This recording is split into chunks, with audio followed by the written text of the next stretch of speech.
let's cover some bases with regard to this chapter on the Supreme Court. And I want to stress to you that it's really important for you to read that little pamphlet. It's a PDF on how the federal courts work, understanding the federal courts. It's wonderful. It's very concise. It's very straightforward, and it's terrifically helpful when you're studying. And it does, I believe, have a glossary in it that can help you with understanding key terms. Now, of course, if as you start studying and as you're trying to assimilate all this information, it would be important for you, if you can't find something, you've Googled it or you've looked it up on that OYA website, and it's just not clicking with you, by all means, email me, because it's really helpful to look at that material. But sometimes it helps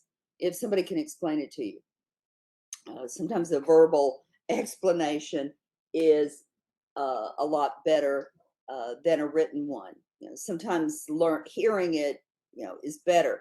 But sometimes I can put it in terms that students can relate to.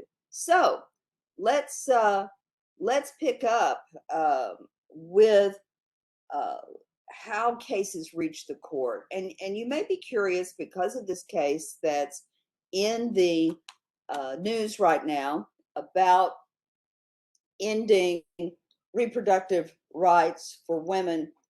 How did that case get there? How did, excuse me just a second, kitties love to knock things off of, I think they're fascinated with gravity, and so they like to experiment. They're kind of Newtonian in their interest.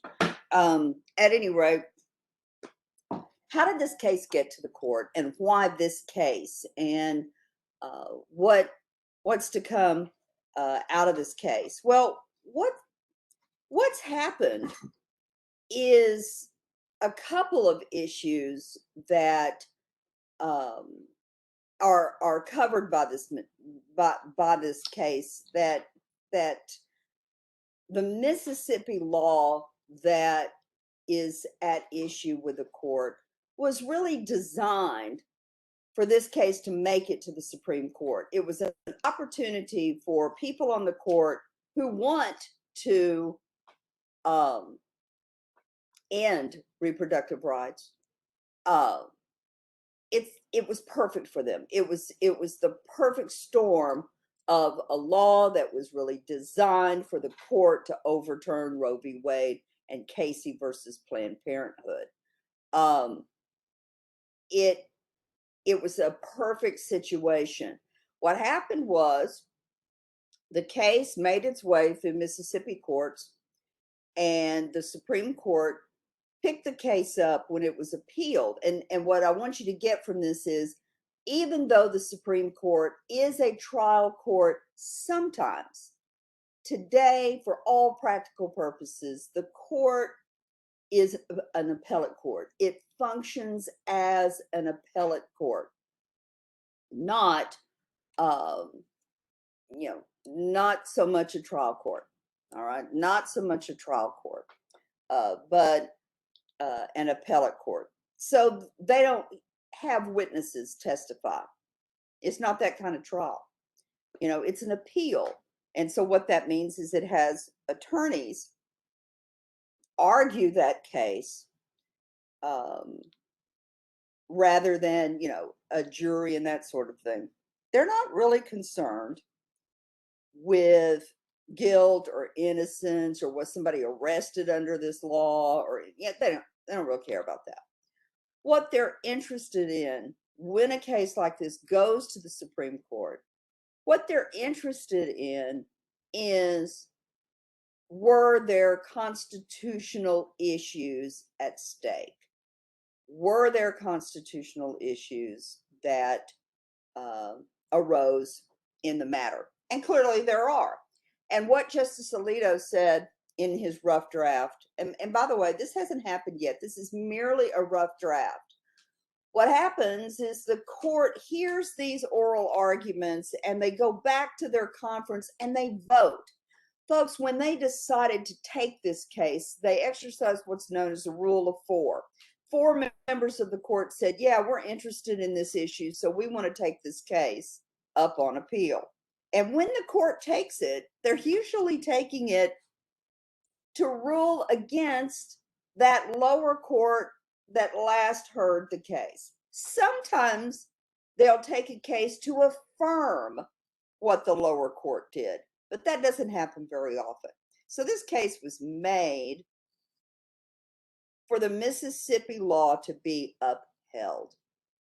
And what it does is the Mississippi law said that abortions could be pregnancies could be terminated at 15 weeks. And the time issue was really not the point.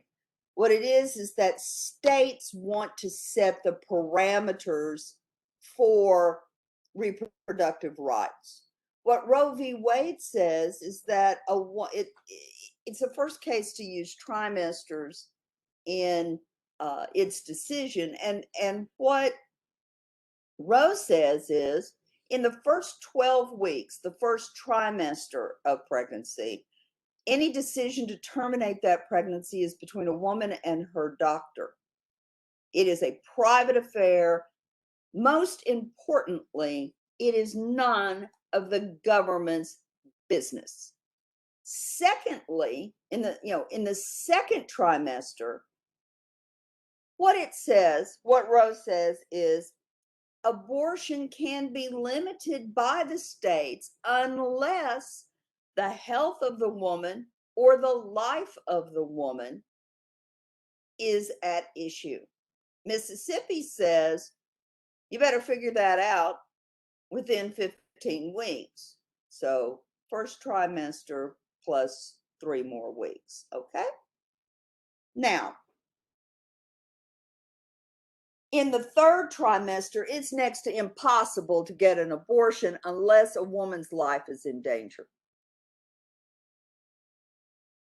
States can legitimately say, no, ma'am, you cannot have an abortion.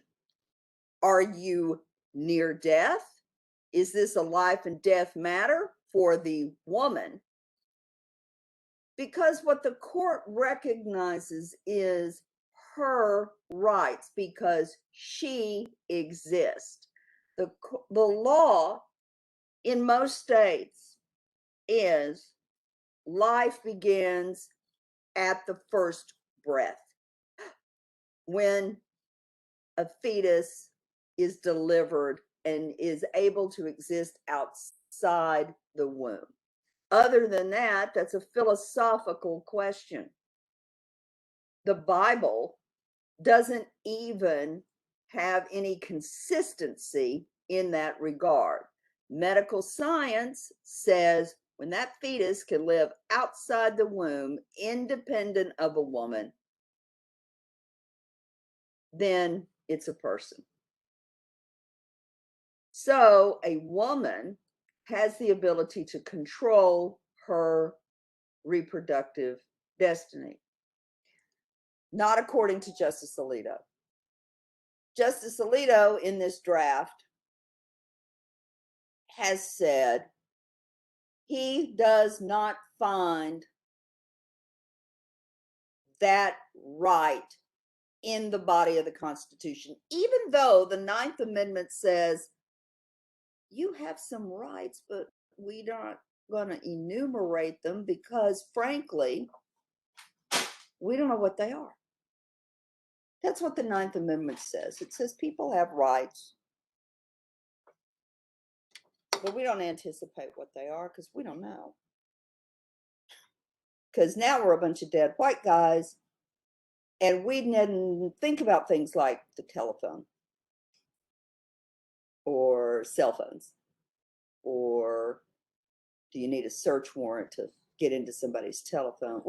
That's beyond. They didn't know about airplanes. They didn't know a lot about medicine. They didn't even know to wash their hands between seeing patients. So What has happened now is the court, someone inside that court, and I don't believe it's a law clerk at all. Ted Cruz is just talking to be on TV. It's not a law clerk. They have too much to lose if they got caught. One of the justices leaked that memo. I think Justice Roberts leaked it. I have nothing evidentiary to contribute to that, except Justice Roberts is an institutionalist. He cares about that court. And what happened was these members of the court that voted to overturn Roe v. Wade told senators and the American public in their confirmation hearings that they would respect precedent, which means they were going to leave Roe v. Wade intact and not attack it. They lied. And whoever leaked this memo is saying to those people, you lied and we know you did. Are you going to be able to live with lying? Because when you do, you're ruining this court. This court has no more credibility. And in the law, y'all, your credibility is all you got. And when you're born in this world, really all you have is your reputation. That's the foundation of defamation cases, and that's a whole other thing. But Justice Roberts, or whatever justice, maybe it was Sotomayor, maybe it was Stephen Breyer, because, he is leaving the court, whoever it was. I say it's Justice Roberts because Justice Roberts is upset that they are damaging the Supreme Court. Justice Roberts hasn't voted in this case yet. He's not on that memo. He's not saying, this is how I vote and this is my opinion. Frankly, I think Justice Roberts would vote with the minority.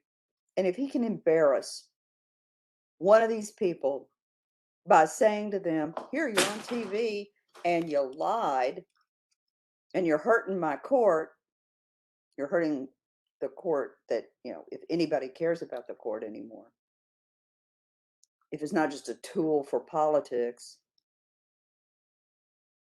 he's saying to them, join the minority. Come on, you said you would not touch this case. And by voting to do away with women's reproductive freedom, it's the first time the Supreme Court has ever taken rights away from someone. Justice Roberts does not want in history books it to say the Roberts Court is the first time rights were taken away from someone. He doesn't want his name associated with that. So let's see if he's going to be able to embarrass Justice Kavanaugh or Justice Gorsuch or even Justice Alito, which I don't think he has any shame at all. So there you are. Sotomayor, Justice Sotomayor said that the court could not survive this if they voted to overturn Roe v. Wade. And what she meant, of course, the Supreme Court will go on, it's in the Constitution, but nobody will believe anything it says. And in the law, it's all about we agree that we're going to follow this decision. We agree that this is the law. Even though we may not like it, we agree. Well, reproductive rights people have never respected the court at all. They don't respect the rule of law. They want other people not to have reproductive freedom, even though the Supreme Court has ruled that people do have reproductive freedom, that women. It doesn't say anything about men. There are no laws restricting men's rights with regard to procreation. It's only women's rights. Which kind of flies in the face of the 14th Amendment. If you can regulate women's bodies, why can't there be a law that says that all men will get a vasectomy, which are reversible? And that way they won't be creating any unwanted pregnancies because vasectomies take care of that. Why isn't there a law that says that? If you're laughing or you're incredulous about that, then you have some sense of how women are outraged by this. So this case is a good example of how the court is supposed to work and how it's how it's devolution, how it's not evolved, but moved backward in its focus and its 100-year history of protecting the rights of minorities. Okay? Any questions about any of this? Comments about any of this? Are you horrified or happy, or what do you think? What do you think is going to happen? If you think that they're going to stop at Roe, they're not. This is the end of birth control pills and your rights to them. This is the end of that. Because the right to birth control pills is the foundation of the right to an abortion. If Roe falls, then Griswold versus Connecticut will fall too. Because and Alito says in the opinion, no, it won't. Well, Alito lied to the American people to get on that court. He said he wouldn't touch Roe. So I don't believe him. They're going to go after birth control pills, and they're also going to go. They're going to go after Lawrence versus Texas, which is the Supreme Court decision that respects adult consensual sexual behavior. The court said that that was none of government's business. It's not. But you had to go to the court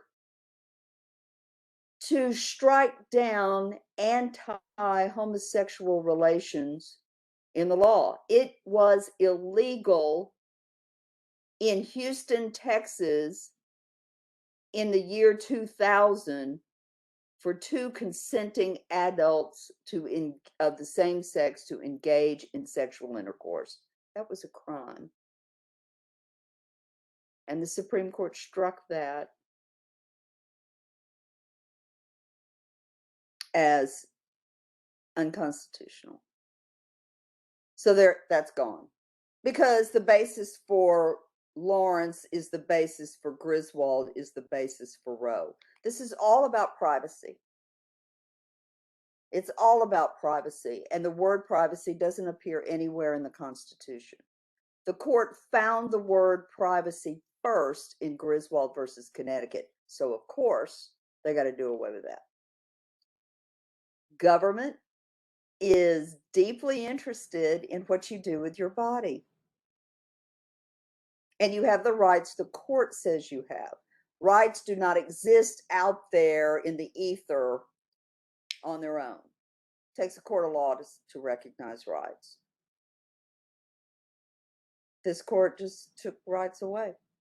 Unless one of these guys decides to say, if I sign on to this opinion, I lied to you. So are they going to be a liar?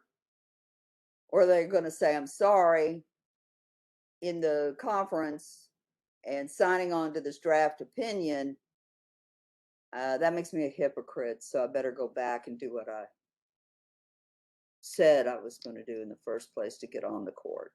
So basically what these people are saying, that they would do anything to get on that court to change the law. You got to ask yourself, what's their motivation for that? What's the reward? Well, getting to be on the court. That's amazing. What else did they get? If they agreed to lie and get on the court. Really, there are only two reasons why. This reminds me of a real case of a spy that was caught in the FBI. He was spying for the Russians. And there's a movie about this called Breach. And it has, is his name Chris Carter? Am I getting that right? Anyway, and Laura Linney, she's in that series Ozark. Anyway, the point of this is there was an honest to goodness spy in the FBI, and his job was catching spies. And so, of course, he was a spy. Why? Why did he do it? Why would a person spy for the Russians? There's two reasons why people do things like that. For money, obviously, or because they resent something. They resent being, they have this perception based on resentment. They believe that they're smarter than everybody else that they work with, and they resent being told what to do. Or they're smarter than everybody else, but the people that they work with don't know that this person is smarter than they are, and they resent that. Or their idea was shot down and ignored or laughed at, and they resent. So people do things out of greed or resentment. So I think that informs us a lot about why somebody would stand up in front of everybody in the world and the United States Senate and take an oath saying that they swear to God that they'll tell the truth, and then vote a completely different way on the court. So it is a fascinating time to be alive. It is a fascinating time to study government. This stuff is not just something you need to get through for college credit. This is what you need to be a functioning citizen or resident in this society. That's why it's important. You know, and it's not even about do you like studying this stuff. It's that you better understand this stuff because your body is on the line. How these people make decisions is really important. What happens is when a case is argued before the court, they go back in conference, and conference day, by the way, is Wednesdays and Fridays. So if we were to call up to the Supreme Court on Wednesday and say, hey, what are they up to? They're in conference. On Friday, they're in conference. And they take a preliminary vote. And in the process of writing opinions and passing these opinions around, they share them amongst themselves to do editing and to say, hey, what about this? Why don't you answer this? This is well written, but you've got these problems. You need to address this. The documents, you know, the opinions, a lot of them have different styles. Some of them write them by themselves and they don't take any input from their clerks. Other people do take a lot of input from their clerks besides just research. They really let the clerks write rough drafts themselves, and they incorporate those rough drafts into their work. It functions like 9 independent law firms. Chief Justice Roberts is not their boss. He has no more power over them when it comes to making decisions. He's an observer.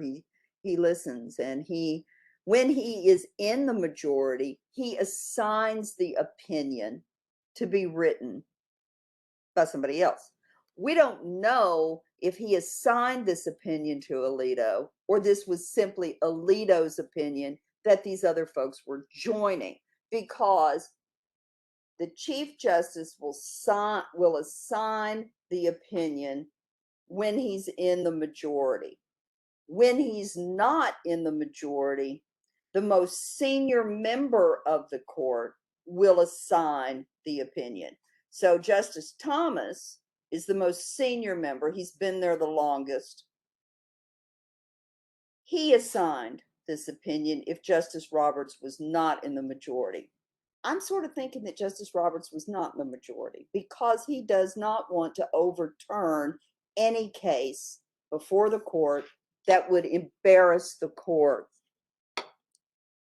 This is pretty embarrassing.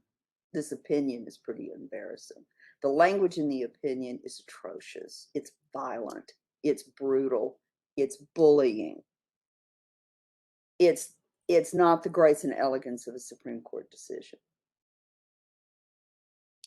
So Alito writes this and he passes it to other people on the court, and other people said, hot damn, I'm joining that opinion. I agree with it wholeheartedly. If they don't agree with it, they can write a concurring opinion. And the concurrence says, I agree with my colleague, but I also have my own reasons for what I support. So y'all have to excuse me. Let me take a break just a second. I'll be right back.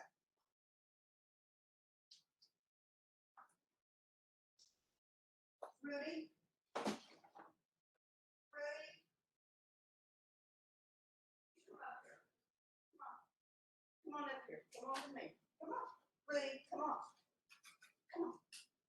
You going here. Come on. Go. Go, go. Come on, you gotta stay with me in here. Rudy, come on. Rudy. Rudy, come here. Rudy.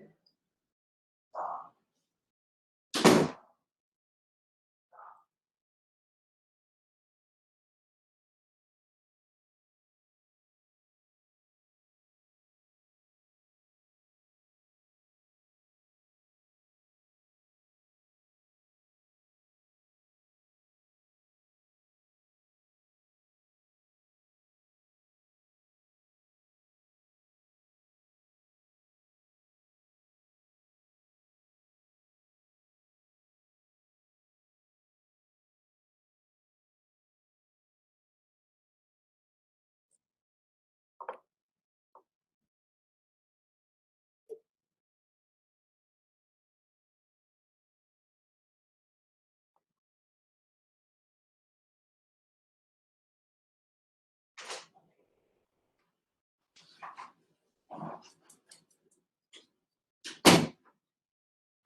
I'm sorry, y'all. My little dog, Rudy, he's a rescue and he has separation anxiety really bad. And my husband just left and is going to the doctor.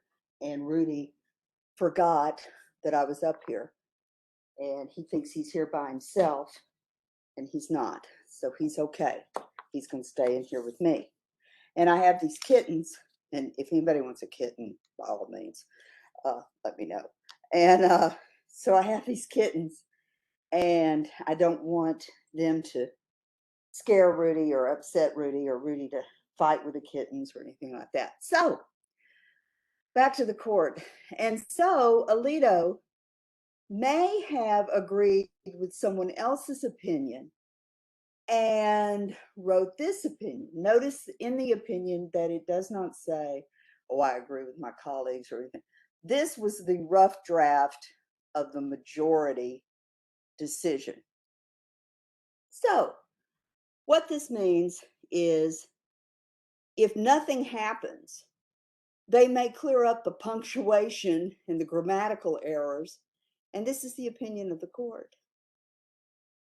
They will overturn Roe v. Wade and Casey. And what that means is there are trigger laws in about 13 states, including Texas, that will make abortion a crime immediately. Abortion will be unattainable in Texas. Other states will, yeah, it's crazy, but it's the law. That's, well, you can protest, but the court is completely uninterested in public opinion. They do not make their decisions based on what the public thinks or wants, or you can carry signs in front of that building all day long and it is meaningless. They don't say, oh, look how pretty those signs are. You know, those people are right. No, that's not how they make their decisions at all. Because the court is supposed to be there to interpret the Constitution. And in the last 100 years, we've gotten used to the court protecting the rights of people who were individuals, maybe not part. I'll put it to you this way. The reason the Bill of Rights exists, where you have things like free speech, freedom of religion, freedom of the press, is there to insulate people from public opinion. The public used to support slavery. It doesn't mean just because the public wants it that they ought to get it. It might be wrong to support slavery. Oh, it was popular. Sure enough, but it was wrong. We fought a whole war to say that it was wrong.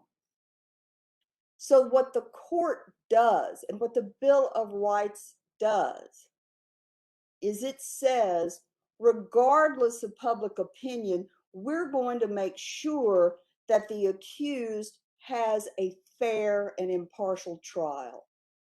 Oh, the public thinks they're guilty. Well, why bother to have a trial? Jeez.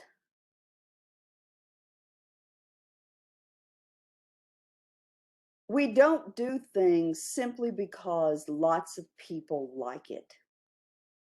We do things a lot of the time because we are protecting people from what James Madison called the tyranny of the majority. There was a time in this country that the majority of people supported the death penalty. Does that make it right? This is not an issue. This is not an issue where the majority should determine the outcome. It's about an individual woman and her individual rights to protect her from a government, the presidency, and the Congress, which are driven by popular opinion. This is an attempt to balance the individual against the public, against millions. Those millions are not nearly as important as the integrity and dignity of that single person. This is saying, that doesn't matter anymore. We don't want abortion. And by the way, this majority on the court was appointed by two presidents who received a minority of the votes, George W. Bush and Donald Trump. They weren't elected by the majority of Americans, if you want to base your argument on the majority. These guys were elected by the minority. Bush lost in the Electoral College.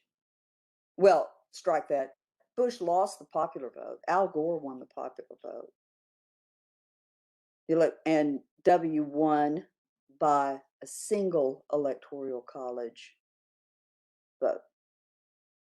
He got Florida. And if you watched the tape that I asked you to watch about how that election had serious problems with the construction of the ballot, the Supreme Court said, well, the votes aren't going to be counted the same way.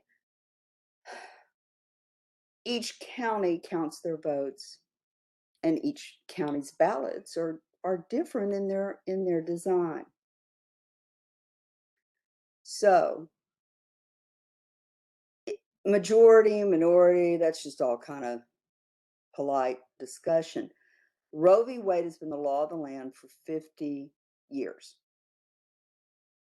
Most Americans have never known anything other than Roe v. Wade. And I would subscribe to you, right? I mean, I would tell you right now that most Americans have absolutely no understanding of what this means. A friend of mine wrote me the other day and said, Jay, can the Supreme Court actually overturn a previous decision? Well, yeah.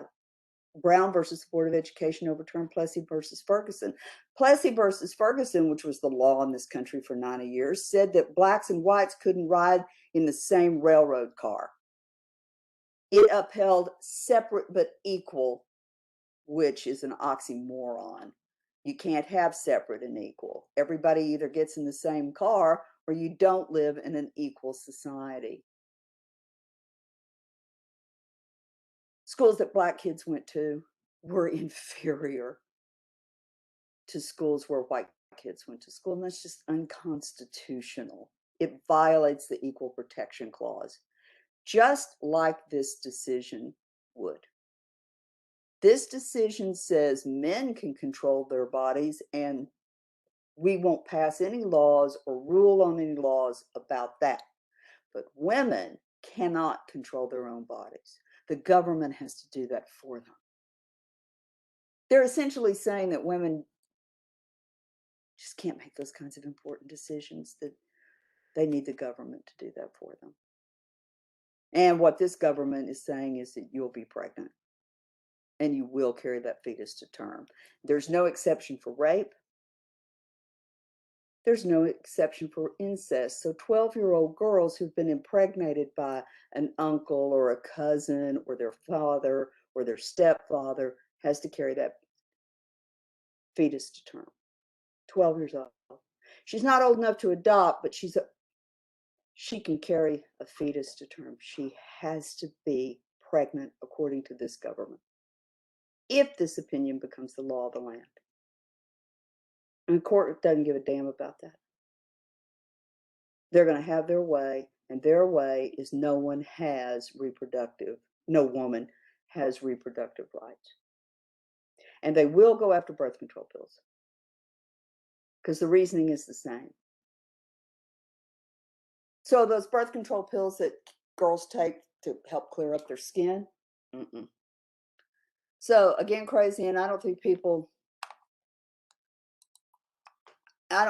realize that's what actually is going on. No, because they didn't pay any attention in their government class in high school, or they were too busy worried about who they were going to go to the prom with, or their high school didn't require government. You do understand you can get a college degree in this country without having had a government class.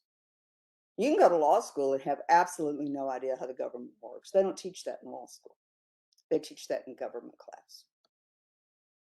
So yeah, most people are more interested in Johnny Depp and Amber Heard than this. Boy, are they going to wake up one day and say, when the pharmacist says to them, "No, I can't fill that. Birth control pills aren't legal in this country." Neat. Okay. I only had one government class my senior year in high school. Well, yeah, me too.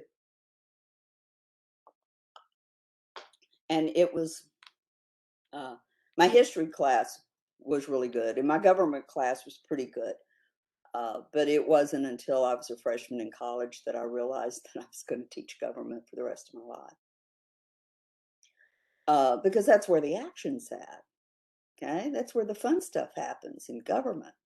Okay, and the interesting thing is too that this next week, the Russians are going to have what's called a Victory Day. They used to have this big parade, military equipment, and that sort of thing on May Day, on 1st of May.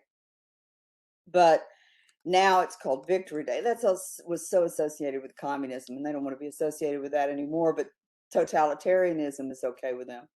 So May the 9th is Victory Day. And what kind of victory are they going to be celebrating? I'm very concerned for the war in Ukraine, primarily because they have threatened to use tactical nuclear weapons in the field in Ukraine. And the thing is that tactical nuclear weapons, that sounds cute. That sounds like, oh, it's only going to affect a small little area. Well, radiation doesn't pay any attention to boundaries. And that radiation will drift over other populations, over other countries. And the Russians told the US this week that if the US continued to give offensive weapons to Ukraine, they got these supply lines, these trucks that are moving that stuff, that they would bomb those trucks. If they bomb those trucks, they're bombing the United States of America, and that's an act of war. And we'll be in this thing quick because American people will demand a response to that. The pressure to respond is on the White House. And folks, the president is all about public opinion. And if the president responds, he'll have to defend that convoy. He'll have to defend it. And it's an act of war if anything befalls that. It's also a violation of NATO. And an attack on one NATO nation is an attack on all NATO nations. And we're in World War III. A friend of mine said that she talked to a friend of hers in Germany, and the Germans are not amused by any of this. And talked to a friend in Germany, and they said, well, we're going to go to Singapore next week because we expect all hell to break loose. I don't know how to get off the planet. Well, I do, but Elon Musk isn't taking large numbers of citizens off the planet. So we're kind of stuck here with this big mess. So foreign policy, there's problems, and domestic policy, there's a lot of problems. And evidently, people thought if they took to the streets last night and protested, that they would somehow change the Supreme Court's mind. So, yeah, no, they don't want to do that because we'll fire on the Russians. They'll have to. It's an act of war. They have to. The rules of engagement demand it. And if we fire on the Russians, then that's World War III, and that'll last about 30 minutes. Because the Russians will launch nuclear weapons. They'll get everything out of their silos, possible. Everything off their nuclear subs is possible. And we will launch on warning. And yeah, it'll fill the whole northern hemisphere. And in about 2 weeks, everybody on the planet will be dead. And it's a horrible death. There's not enough morphine to ease people into that. So we're in a heap of trouble.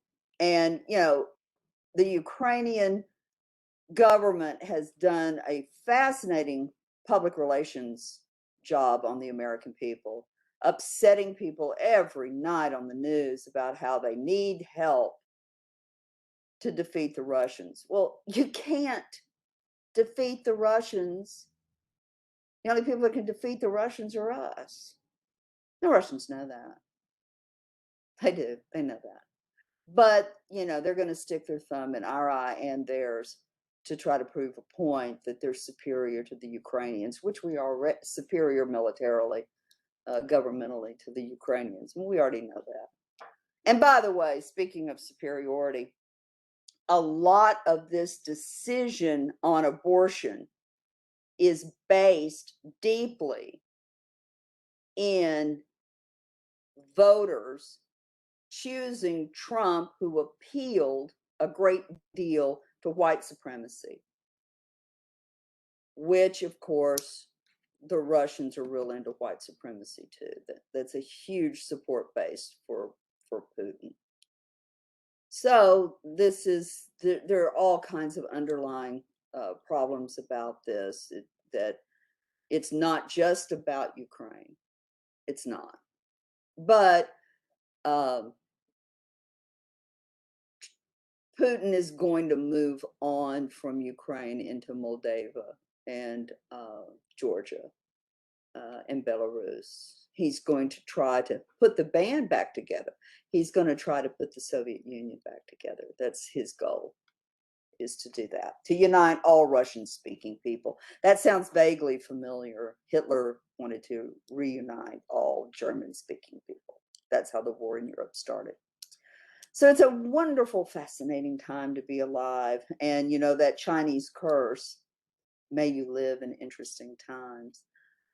So that's kind of what we're going through. The stress about this is just enormous. This is Cuban Missile Crisis stress. And domestically, there are going to be an awful lot of people who are going to protest, and they're going to get hurt. And they think that yelling and screaming and carrying signs with insults on them is going to have some impact on the Supreme Court, and it's just not. It doesn't have any impact on anybody. Protesting actually never, marching actually never changes anything. Marching, do you know why you march? I'll tell you. My friend Craig Washington, who's a former congressman, and I knew him when he worked in, was a member of the legislature, and he and I have mutual friends. And Craig marched about voting rights in Prairie View. It used to be that if you lived in Prairie View and you were a college student there at Prairie View A&M, they didn't want you to register to vote there because you could affect the structure, not the structure, but the racial makeup of the commissioner's court. In other words, Black students would vote perhaps for a Black candidate, and they didn't want that in Prairie View land. So Craig marched about it, and instead of standing still, so you could get arrested for loitering if you stood still. And so you move. So they can't arrest you for loitering. You're not loitering, you're moving, you're walking. That's the whole reason you march. Physical movement, so that you stay out of jail. Now they'll arrest protesters who are dangerous, and who are fist fighting and hitting cops and stuff like that. That's not the way to do it, not at all. But marching is not necessarily driving politics. Although I will say this, it was interesting to hear last week Mike Esper, who was the defense secretary under Trump, said that Trump, when kids were protesting with Black Lives Matter and were in the streets and all over the country, just about this time of year, it was in May, when they were marching, Trump asked his cabinet and staff, can't we shoot these people? I mean, couldn't you at least shoot them in the leg or something? I want them off the street. I don't want them causing this ruckus out on the street. He wanted to shoot Americans for exercising their First Amendment rights. It's a very interesting time to be studying government. And I will say this, Trump's going to run in 2024. He's still governing.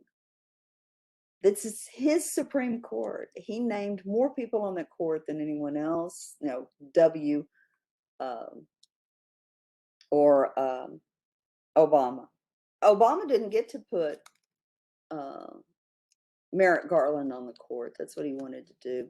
But the Republicans wouldn't allow an elected president with a year left on his term to put somebody on the Supreme Court, because that would throw off their balance.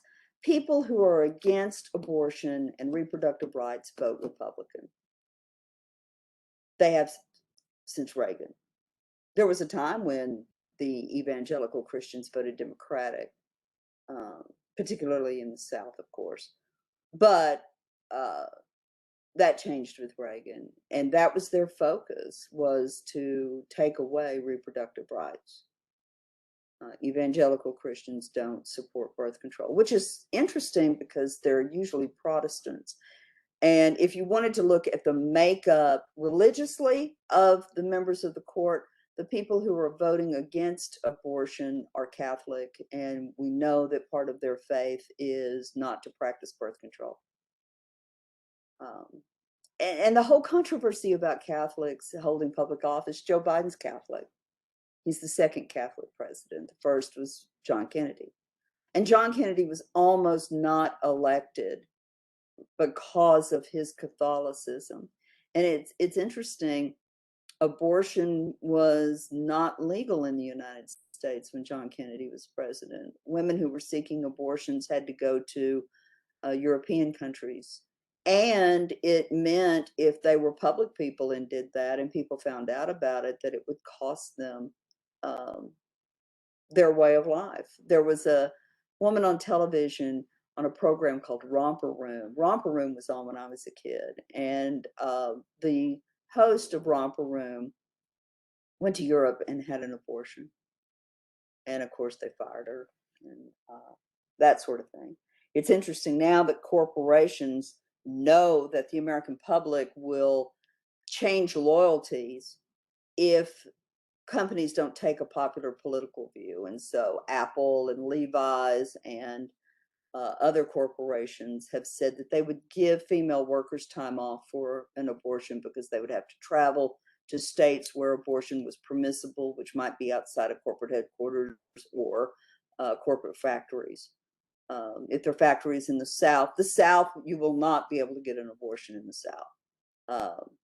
I'm just curious about this ruling though, because frankly, I don't believe that the ruling is going to allow states to say, we'll have abortions in New York, but in California, but we're not going to have abortions in Texas. I sort of think that the court is going to say nobody's going to have an abortion at all. Why do people in New York get to do something that people in Texas don't get to do? That doesn't make a lot of sense to the American public. Well, those states allow it.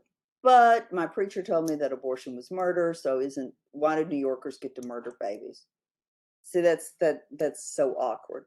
So studying how this stuff gets to the court and who these people are and how did they get picked, it's really important. Why this guy? Why Justice Alito? Why him? They're put on the court. And by the way, George W. Bush prided himself. He was proud of the fact that he selected people for the federal bench that did not have approval or endorsement, if you will, by the American Bar Association. In other words, they're probably not very good lawyers. It was standard for presidents to consult with the American Bar Association about who would be somebody of good judicial temperament. And don't think though that you have to have been a judge to be on the Supreme Court. That is not a qualification for it. As a matter of fact, the Constitution doesn't say anything about qualifications to be on the Supreme Court. It's traditional that they have been lawyers. But the standards for what is an attorney have changed over time. Thomas Jefferson and Abraham Lincoln and those folks did not go traditionally to law school. Law school is a pretty modern invention. It used to be if somebody wanted to be a lawyer, they went to work in a law office and they read the law. And after they had read the law for a while, the other lawyers in the office said, you're one of us. And that was the extent of it. But professionalism meant that there would be designated institutions of higher learning. I mean, you have to go to an air-conditioned training program and certification program to be able to work on air conditions. You have to be a licensed electrician. So why not? Plumbers have to have a license, so lawyers should have to have a license too, and have special schools and special education for that. But people are talking about doing away with bar exams. They're not a measure of anything other than somebody's ability to pass a bar exam. They're pretty meaningless in terms of somebody's actual understanding of real law as opposed to bar exam law, which does not resemble real law at all. So here people graduate from law school and are unable to pass a bar or choose not to take a bar exam.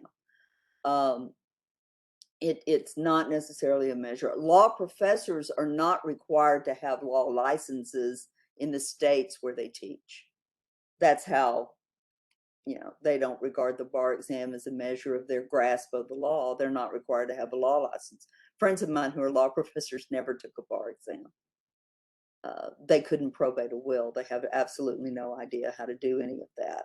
But that doesn't mean they don't understand the law. So it's procedure's one thing, law is something else entirely. So it's interesting to pay attention to this stuff. And let me say this, final exams begin Monday and they will run through Friday. And Friday will be the last day. Friday of next week will be the last day that you can take your final exam. It's not comprehensive. It only covers the courts. And I will be very busily averaging grades and grading essays, from the discussion questions. And so it takes a while to do this for 300 students. And so please don't email me and ask me to boost your grade. But I really need an A. Well, I really need a Jaguar. It doesn't mean that. All you get is what you got grade wise. And that's the extent of it. All I do is the math. And so uh, lobbying me for a higher grade isn't cool. And telling me to hurry up that you need it for your transcript. Your transcript gets processed when everybody turns their grades in, not when I turn my grades in. So they don't even think about your transcript at 3100 Main until all the grades have been turned in. So it's not about your transcript. And I hope to get the grades done by Sunday night of next week. So that's kind of where we are. Questions about anything? Have you read yours? I don't know. I've read some of them, but since I have 300 students, I have no idea whose I've read and who I haven't. Okay. Yeah, just asking. I don't know.